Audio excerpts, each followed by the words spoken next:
Echo of Twilight by Judith Kinghorn. Narrated by Helen Vine. Part 1. Chapter 1. Memory is a cruel thing. It lingers in dark trenches, whispering or withholding, waiting to creep into the no-man's land of our dreams. It knows what we long to remember and what we hope to forget.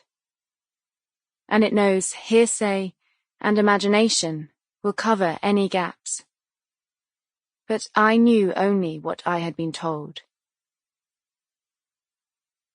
It was a golden evening in August when my mother came untethered, and the river must have shimmered as she walked into it, under it, and the water must have soothed and washed away her pain. And as her life ebbed, before her heart stopped and the high tide carried her upstream, she must have thought of me, surely, for it was the same golden evening I was born.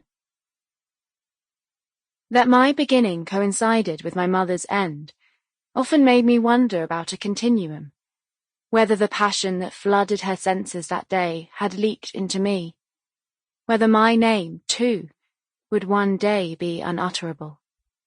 But Kitty assured me that I was not like my mother, and it was not my birth that had unanchored her.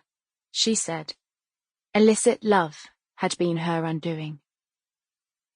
Kitty was my great-aunt, and the woman who brought me up, and in this and most other things she was right.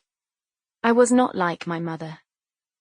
By the time I was 23, I had a respectable career and was almost engaged to be married.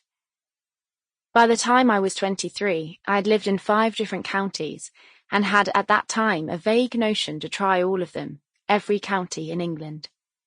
In fact, it was the mention of travel that drew me to the advertisement, and the timing was fortuitous.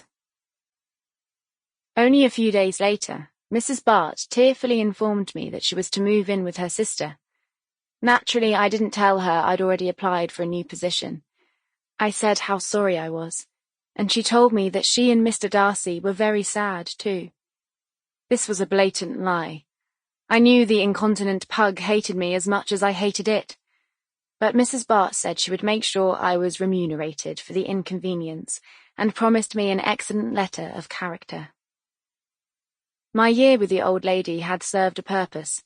A widow of straitened means, she had not minded breaking me in, as she put it, and her penchant for elocution. Sample complete. Ready to continue?